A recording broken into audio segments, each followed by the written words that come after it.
motherfucker. The king is back. Hi అండి, అందరికీ నమస్కారం. మీరు చూస్తున్న చెన్నకేశ్లో పాడుపల్లి యూట్యూబ్ ఛానల్. గత కొద్ది రోజులకి ఏంటంటే మన వీడియోస్ అనేవి సరిగ్గా చేయట్లేదు.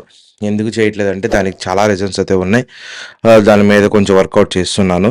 యాక్చువల్లీ మనం నిన్న చూసుకున్నట్టయితే మనకు ఒక కంప్లైంట్ వచ్చిందనమాట. దాదాపు ఒక సంవత్సరం క్రితం నేను ఒక వీడియో చేయడం జరిగింది. అదేంటంటే సాయి మంతిరెడ్డి అనే వ్యక్తి చాలామంది దగ్గర డబ్బులు వసూలు చేస్తున్నాడు, తిరిగి వాళ్ళకి డబ్బులు అనేవి పే చేయట్లేదు, 500కి 5,000, 1000కి 10,000 ఇస్తానని చెప్పేసి మోసం చేస్తున్నాడు, తర్వాత 300 కొట్టండి 200 కొట్టండి అని చెప్పేసి ఇలా చాలామంది దగ్గర డబ్బులు తీసుకుని ఎగ్గొట్టాడని చెప్పేసి ఒక వీడియో చేయడం జరిగింది. ఆ వీడియో చేయడానికి గల కారణం ఏంటంటే కొంతమంది బ్యాచ్ అనేది మనల్ని అప్రోచ్ అయ్యారు. అప్పుడు వాళ్ళు అప్రోచ్ అయ్యారు కదా అని చెప్పేసి, సరే ఇది నిజంగా ఫ్రాడ్ జరుగుతుంది కదా, మరి వీళ్ళకి ఏదైనా హెల్ప్ చేద్దామని చెప్పేసి వాళ్ళకు వాట్సాప్ గ్రూప్ క్రియేట్ చేశారు. వాట్సాప్ గ్రూప్ క్రియేట్ చేస్తే ఆ గ్రూప్ లింక్ అనేది నా ఛానల్ డిస్క్రిప్షన్లో ఇవ్వడం అయితే జరిగింది, ఏది ఆ పర్టికులర్ వీడియోకి.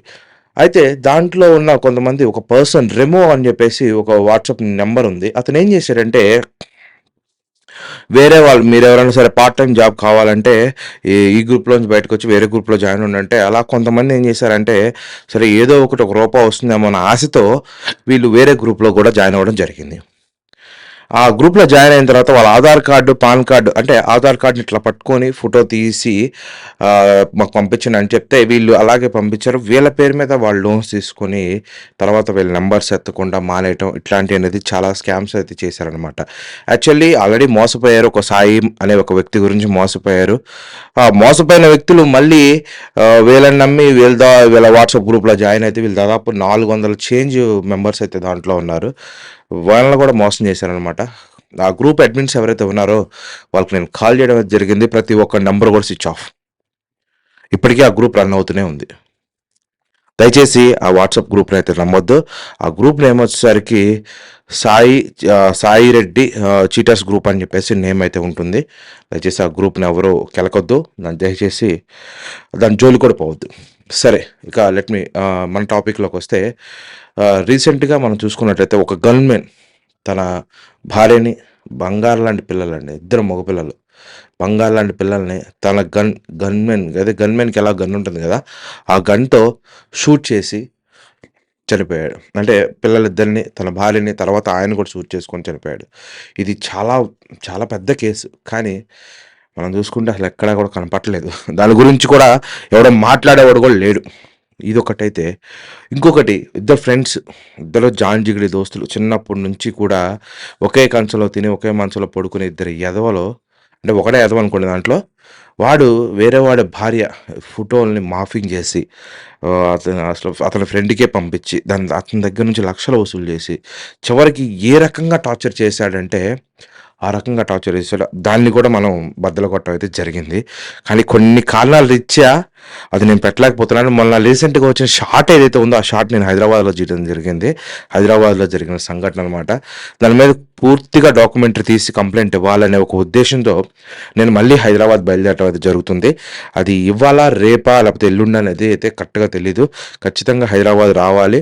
దాని మీద కంప్లీట్గా కంప్లైంట్ అయితే ఇవ్వాలి అని చెప్పేసి నేనైతే ఫిక్స్ అయ్యాను. ఎందుకంటే ఇప్పటివరకు సరే సర్ది చెప్పాము, అయిపోయింది, కంప్లైంట్ అనేది క్లోజ్ అయింది అనుకున్నాను. కానీ అది కంప్లైంట్ అయితే క్లోజ్ కాలేదు. ఈ 2 విషయాల గురించి ఈరోజు అయితే మాట్లాడదామండి. ఫస్ట్ ఆఫ్ ఆల్, మనం ఏదైతే అనుకున్నామో, యాక్చువల్లీ ఫస్ట్ మనకి కంప్లైంట్ వచ్చింది ఏదైతే భార్య ఫోటోలని మాఫింగ్ చేసి తను ఏ విధంగా వాడుకున్నాడు అనే టాపిక్ని పక్కన పెట్టేసి, ఫస్ట్ ఈ గన్మ్యాన్ విషయంలో ఏం జరిగింది, అతను ఏ సైట్స్ని వాడాడు, ఆ సైట్స్లో ఈయన ఎంత కోల్పోయాడు ఏంటనేది ఒకసారి మనం చూద్దామండి.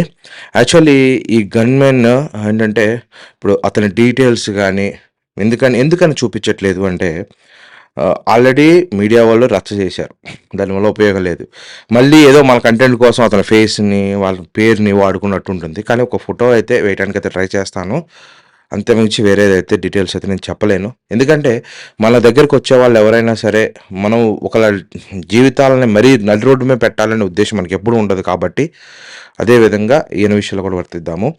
ఈయన డామన్ క్యాషినో అనే ఒక వెబ్సైట్ నుంచి ఎక్కువగా గేమ్స్ ఆడటం జరిగింది. ఆ డామన్ క్యాషినో గేమ్ అనేది ఎలా ఉంటుందంటే, డామన్ క్యాషినో అనేది దాంట్లో చాలా మల్టిపుల్ గేమ్స్ ఉంటాయి. ఈ ప్లేన్ గేమ్ అని, న్యూమరిక్, బిగ్ ఆర్ స్మాల్, ఇట్లా కొన్ని ఉంటాయి. డ్రాగన్ వర్సెస్ టైగరు, ఇట్లా చాలా గేమ్స్ దాంట్లో ఉంటాయి. ఈ పర్టికులర్ గేమ్స్ ఎక్కువగా మన ఇండియా మనీని దాదాపు బయటికి తోలేసేవి మొత్తం కూడా ఇవే అనమాట. ఈ గేమ్స్లో ఏంటంటే ఫస్ట్ ఆఫ్ ఆల్ ఇతనికి కొంచెం మనీ అనేది వస్తుంది. ఫస్ట్ టైము ఒక 2-3 సార్లు మనీ అనేది వస్తుంది. జెన్యూన్గా అనిపిస్తుంది. ఎప్పుడైతే ఇతను డబ్బు ఎడిక్ట్ అయిపోయాడు, ప్రతిరోజు ఇతను లాగిన్ అవుతున్నాడు, ప్రతిరోజు ఇతన్ని మనం టార్గెట్ చేయొచ్చు అని చెప్పేసి అనిపిస్తుందో, ఆటోమేటిక్గా ఇతని దగ్గర నుంచి డబ్బులు కోల్పోతూనే ఉంటాడు. ఇతను ఈ మధ్య కాలంలో కూడా ఒక ఇల్లు తీసుకున్నాడు. దానికోసం బ్యాంకులో లోన్ పెట్టుకున్నాడు. బ్యాంకులో లోన్ అప్రూవ్ అయింది. తర్వాత అప్పుల రీత్యా, ఈ బెట్టింగ్ యాప్ల రీత్యా శుభ్రంగా అనమాట తడిసి మోపుడైంది అతనికి. ఇక ఏం చేయాలో తెలియక ఒక ఉన్మాదిలాగా తయారయ్యాడు. ఎంత ఉన్మాదిలాగా తయారయ్యాడంటే, కట్టుకున్న భార్యని, పని పెంచుకుంటున్న కొడుకుల్ని, ఇద్దరు కొడుకులు అసలు ముద్దు బిడ్డలాగా ఉంటారండి. ఇద్దరు కొడుకుల్ని పాయింట్ బ్లాక్లో పెట్టి షూట్ చేసే ధైర్యం అతనికి ఎక్కడి నుంచి వచ్చింది? అంత ఉన్మాదిలా ఎందుకు మారాడు? నిజంగా చెప్పాలంటే డబ్బు ఏ మనిషి చేత ఏ పనైనా చేయిస్తుంది. అదే ఇక్కడ మనం చూడొచ్చు. ఇద్దరు బిడ్డల్ని పాయింట్ బ్లాక్లో షూట్ చేసి, తన భార్యను కూడా షూట్ చేసి, చివరాఖరికే తను కూడా చనిపోయాడు. చివరికి ఏమైందండి? అతను తన భార్యకి, పిల్లలు కట్టుకున్న భార్యకి న్యాయం చేయలేకపోయాడు. కొడుకులకి న్యాయం చేయలేకపోయాడు. చివరికి పెంచి ఆయన కన్న తల్లిదండ్రులకి న్యాయం చేయలేకపోయాడు. చివరికి అతనికి ఆయనే న్యాయం చేసుకోలేక చివరికి విగత జీవిలాగా మిగిలిపోయాడు. దయచేసి ఆ బెట్టింగ్ యాప్స్ని దయచేసి వదిలేయండి. ఈ దరిద్రమైన బెట్టింగ్ యాప్స్ని ప్రమోట్ చేసి యూట్యూబ్ వాళ్ళకి చేతులెత్తి దండం పెడుతున్నాయా? మీకు వచ్చే ₹10, ₹20 ఏమో కానీ దాని వెనక ఎన్నో కుటుంబాలు నాశనం అవుతున్నాయి, ఎన్నో జీవితాలు మరుగున పడిపోతున్నాయి. దయచేసి అటువంటి బెట్టింగ్ యాప్స్ని అయితే మీరు ప్రమోట్ చేయొద్దు.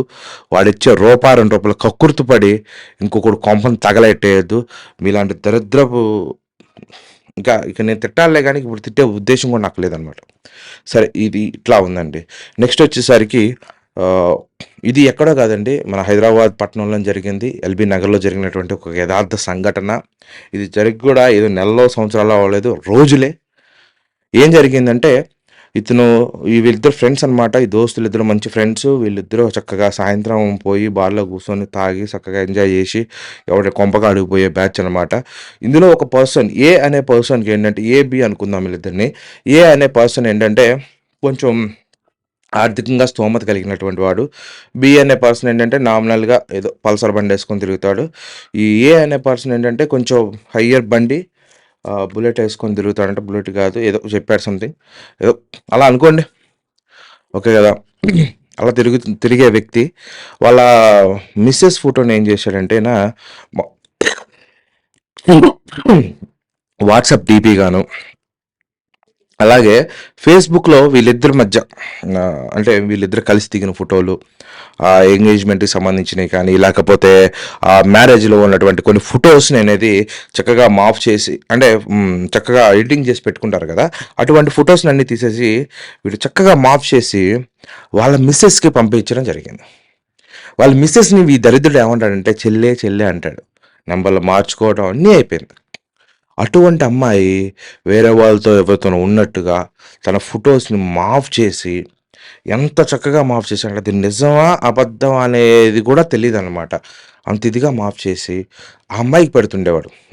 ఇలా హస్బెండ్కి పెట్టేవాడు కాదు, ఆ అమ్మాయికి పెట్టేవాడు. ఆ అమ్మాయికి పెట్టడంతో ఆ అమ్మాయి భయపడిపోయి అసలు ఏంటి ఇది, ఎలా ఎందుకు జరుగుతుంది, అలా ఎందుకు జరుగుతుందని వీళ్ళిద్దరి మధ్య ఉండేదన్నమాట ఈ మ్యాటర్. ఇతను భయపెట్టేవాడు. అప్పుడు ఒక 5,000, అప్పుడు 10,000, అప్పుడు 5,000, అప్పుడు 10,000 డబ్బులు తీసుకుంటా ఉండేవాడు. తీసుకుంటా ఉండి ఆటోమేటిక్గా వీడి లైఫ్ అనేది పెరిగిపోయింది.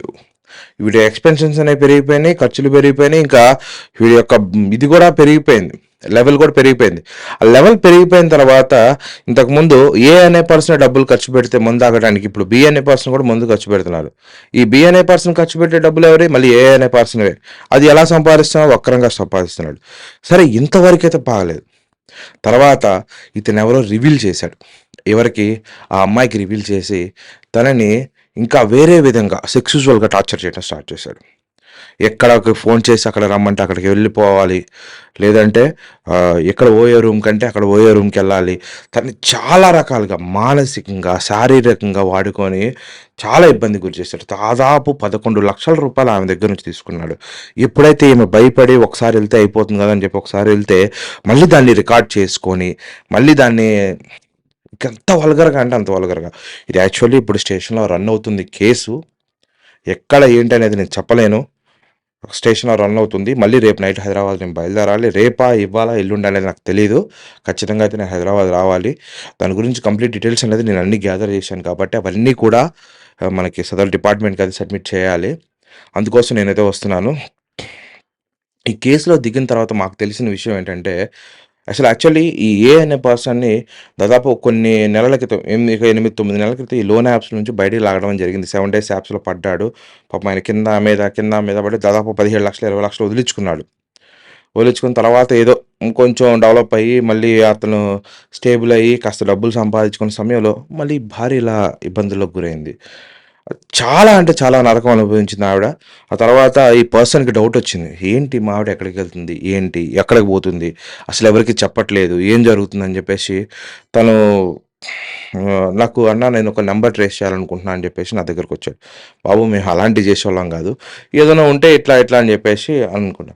తర్వాత ఆయనేం జేశాడంటే ఇట్లా ఆన్‌లైన్‌లో అవ్వదని జెప్పేసి తను మాటేసుకున్నాడనమాట. నేను డ్యూటీకెళ్ళిపోతున్నా అని జెప్పేసి ఎళ్ళిపోయి తన భార్య ఎక్కడికెళ్తుందా అని జెప్పేసి 10 రోజుల పాటు డ్యూటీకెళ్ళకుండా ఆమె వెనకాలే తిరిగి ఆమె ఎక్కడికెళ్తుంది? ఎవరిని కలుస్తుంది? ఏంటని చూస్తే చివరాఖరికి వీడి ఫ్రెండే.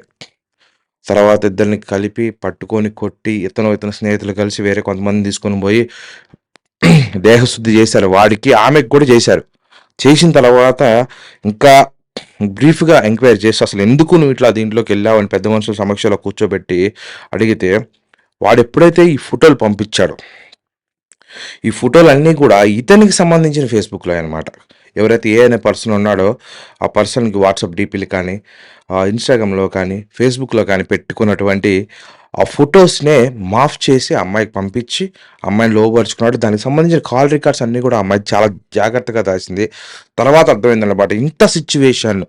ఇంత మ్యానిపులేషన్ అనేది జరిగింది. ఇంత మోసం అయితే జరిగిందనేది తర్వాత అర్థమైంది. దాదాపు 10,00,000-15,00,000 రూపాయలైతే అతని దగ్గర నుంచి కొట్టేయటం, ఆ ఫ్యామిలీని ఇబ్బంది పెట్టడం, ఒక ఫ్యామిలీ నిజంగా స్ట్రగుల్ అయిందండి. దయచేసి అందుకే ఆడవాళ్ళు ఇంతకుముందు వాల్ పేపర్ కింద ఫోటో పెట్టుకోవడం అంటే ఏదో అనుకున్నాలే గానీ, దాని వెనకాల కూడా ఇన్ని స్కాములు చేస్తారు నాకైతే తెలీదండి. ఇంత ఘోరాలు జరుగుతున్నాయి. ఏం జెప్పాలి? సరే, ఎవరు ఏమనుకున్నా సరే, ఇంకొక విషయం అయితే చెప్తాను.